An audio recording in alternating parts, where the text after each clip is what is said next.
সর্বপ্রথমে বাবরি মসজিদের পরিসংখ্যার বিষয়টি যখন ভরতপুরের বিধায়ক হুমায়ুন কবির সাহেব তিনি প্রকাশ করেন, সে সময় বহু উগ্রপন্থা মানুষেরা ইভেন আমাদের মুসলমানদের মধ্যে একটা শ্রেণীর নামধারী মুসলমান মুনাফিক তারাও পর্যন্ত রাস্তায় নেমে নানান রকম সোশ্যাল মিডিয়ার কাছে, ডিজিটাল মিডিয়ার কাছে অপপ্রচার শুরু করেছিল।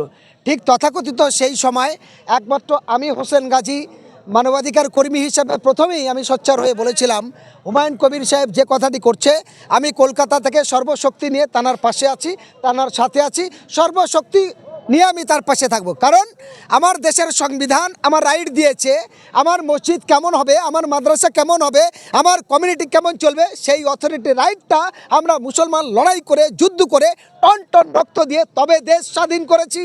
সেই দেশের সংবিধান আমার অধিকার দিয়েছে, কোনো এমএলএমপি নয়, কোনো সরকার দিতে পারে না, আর রাজ্যপাল সেও দিতে পারে না। সে সাংবিধানিক জায়গায় বসে আছে। মনে রাখতে হবে, রাজ্যপাল যেটা খায় সেটা নরেন্দ্র মোদীর বাবার টাকা নয়, আমাদের ট্যাক্সের টাকায় তাদের খাওয়া হয়। মনে রাখতে হবে, যে সমস্ত আমলারা বড় বড় কথা বলছে তারা তার বাপের টাকা খায় না, আমাদের রোজগারের টাকায়, আমাদের ট্যাক্সের টাকায় তাদের খাওয়া হয়। অতএব তারা আইন বুঝবে না, সংবিধান বুঝবে না, চারটার নাম বলে দেবে, এই জিনিস মেনে নেওয়া যায় না। এইবার কিছু মানুষ যারা নামধারী বলছেন, মহামান্য রাজ্যপাল তিনি কী করলেন, সর্বপ্রথমে বলছেন আমি মুখ্যমন্ত্রীকে অ্যারেস্টের অনুমতি দিচ্ছি। কে হরিদাস পাল তুমি? তোমার কে অধিকার দিয়েছে? আমরা সেই সময় প্রথমে আমি প্রতিবাদ করেছিলাম, আপনারা সোশ্যাল মিডিয়ার মধ্যে দেখেছিলেন। সে সময় সোচ্চার হয়েছিলাম আমি। আমার বিভিন্নভাবে পুলিশের পক্ষ থেকে আমাকে আটকানোর চেষ্টা করেছে, আটকাতে পারিনি। বিভিন্ন রকম কল করে বললেন আপনি থানায় এসে দেখা করুন। না, থানায় গিয়ে আমি দেখা করব মানে? পুলিশের চাকর আমরা নয়, আমাদের চাকর পুলিশ। কারণ আমাদের ট্যাক্সের টাকায় তাদের খাওয়া হয়। অশান্তকে শান্ত করার জন্য পুলিশ। মাননীয় হুমায়ুন কবির সাহেব তিনি যে পদ্ধতি নিয়েছেন, যে সিদ্ধান্ত নিয়েছেন, সেই সিদ্ধান্তকে আমি হোসেন গাজী দেশ বাঁচাও সামাজিক কমিটির রাজ্য সম্পাদক এবং মানবাধিকার সংগঠনের পশ্চিমবঙ্গের রাজ্যের কোঅর্ডিনেটর হিসাবে আমি সমর্থন জানিয়েছি। এবং শুরু থেকে আমি তার সঙ্গে ছিলাম, এসেছি এবং শিলান্যাসের দিনের আগের দিন চলে এসেছিলাম 5 ডিসেম্বর থেকে তার পরিকল্পনা যাতে অন্য চক্রান্তকারীরা ধ্বংস না করতে পারে এবং উগ্র সাম্প্রদায়িক শক্তি আরএসএসরা যাতে আটকাতে না পারে এবং যারা বিজেপন তোলামূলের চামচা যারা এইগুলো পরিকল্পনা করে মুসলমানদের মধ্যে বিভাজন তৈরি করার চেষ্টা করছে, এইগুলো যাতে না পারে তার জন্য আগে চলে এসেছিলাম। আজও বললাম তাই। হুমায়ুন কবির সাহেব নতুন একটা পলিটিক্যাল পার্টি করছে। কেউ কেউ বলছে বাবরি মসজিদের নাম করে পার্টি করছে, কেউ কেউ বলছে নানান রকম আবার দল করছে। ভাই জানতে হবে আমার দেশের সংবিধানের নিয়ম। রাজনীতি করা আমার ব্যক্তিগত স্বাধীনতা, কিন্তু ক্ষমতাসীন এবং প্রধান বিরোধী দল যারা দিল্লিতে মোদি আর রাজ্যেতে দিদি, তারা কি করছে, হমকে চমকে ধমকে মানুষের গণতন্ত্রকে রোধ করার চেষ্টা করছে। স্বাধীন দেশের জনগণ পরাধীন হয়ে থাকতে চাই না, স্বাধীনভাবে মাথা উঁচু করে লড়তে চাই। আজকের এই বাবরি মসজিদের শিলান্যাস যেখানে হচ্ছে, এখানে দাঁড়িয়ে বাংলার যে সমস্ত মুসলমান বিভিন্ন বিচ্ছিন্নতাভাবে কথা বলছে, আমি দেখেছি। আমি নাম করতে চাই না, সেই মুসলমানদের উদ্দেশ্যে বলতে চাই, আমার কোরআনের বাণীতে একটা কথা আমরা বলি, দিনে 5 বার আজান দেয়, সেই আজানের একটা ডাক আছে, আশহাদু আল্লা ইলাহা ইল্লাল্লাহ। এটার মানে কি? এটার মানে হলো এক আল্লাহ ছাড়া দ্বিতীয় কোনো মাবুদ নেই। আমি যদি মাথা নত করি, আমার আল্লাহর কাছে মাথা নত করব, এই কাপের মোনাফেক ধোঁকাবাজ ওই বিজেপি তৃণমূলের নেতাদের কাছে নয়। আর মনে রাখতে হবে, আর যে সমস্ত মোনাফেকরা বিভিন্ন কথা বলছে তাদের জন্য নয়। হুমায়ুন কবির সাহেব শুধু মসজিদ নয়, তার সঙ্গে বলেছেন এখানে হসপিটাল হবে এবং এখানে ইউনিভার্সিটি হবে, উন্নত মানের জায়গা তৈরি হবে। ফলে আমি রাজনীতি করি বলে আমি মসজিদ করতে পারবো না, আবার আমি নামাজ পড়ছি, আমি মসজিদ করছি বলে আমি রাজনীতি করতে পারবো না। সংবিধানে এমন কথা লেখা নেই। এটা মানুষের গণতান্ত্রিক অধিকার। সে কেমন নামাজ পড়বে, কী খাবে, কীরকম চলবে, কোন দল করবে, এটা তার গণতান্ত্রিক অধিকার। অতএব এটাকে যারা বিষ ঢালার চেষ্টা করছে, সেই বিষ ঢালাকে বন্ধ করতে হবে। শুধু এইটুকু আপনাদের কাছে বলতে পারি, গোটা দেশ জুড়ে ঘুরে, সারা ভারতবর্ষে ঘোরার পর আমরা যতটুকু অভিজ্ঞতা সঞ্চয় করেছি, ভারতবর্ষের ইন্দিরা গান্ধী 4 বার রাজনীতি পাল্টেছে। ভারতবর্ষের প্রধানমন্ত্রী আইকে গুজরাল 2 বার দল চেঞ্জ করেছে। ডক্টর মনমোহন সিং 3 বার দল চেঞ্জ করেছে।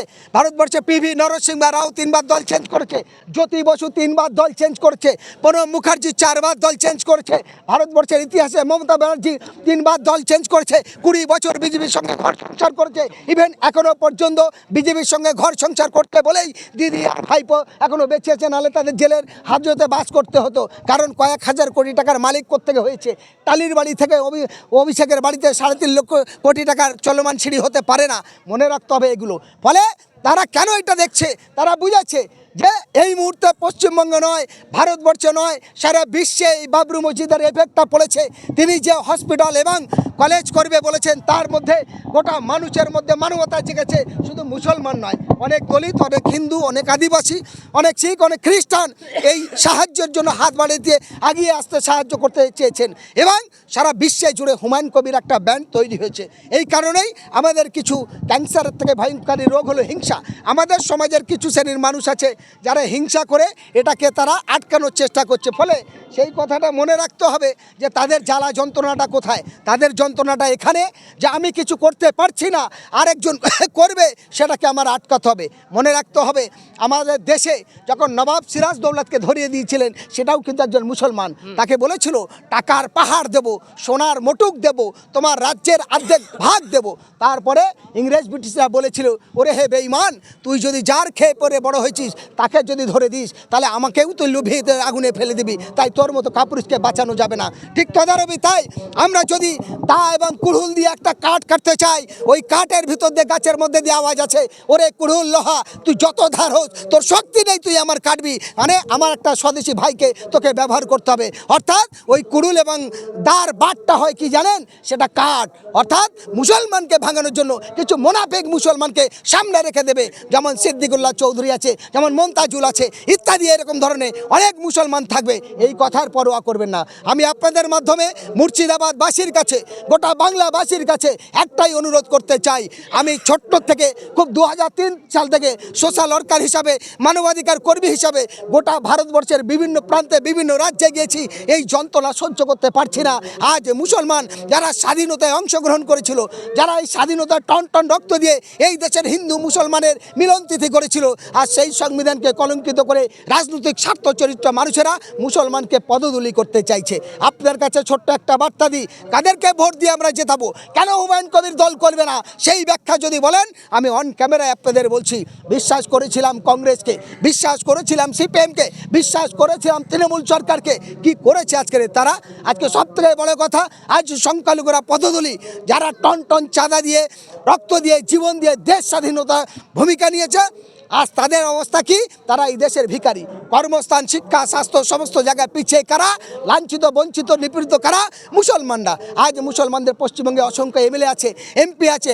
আজকে বলা যায় মুর্শিদাবাদে কেন আমার বাপ ঠাকুরদার গোরস্থান, মসজিদ, মাদ্রাসার জায়গা 1 ডিসেম্বর 2025 ডিএমএর নামে হলো। তৃণমূলের মন্ত্রীরা ক্ষমতা থাকলে আমার সামনে এসে বলুক যে খসড়া দেখায় কেন এটা করেছে। জবাব দিতে পারবে? জবাব দিতে পারবে না। আমি দেখলাম মুর্শিদাবাদের একজন মন্ত্রী বেঈমানের মতো কথা বলেছে, ফেসবুকে কাগজ নিয়ে এরম করে দেখাচ্ছে সাংবাদিকদের।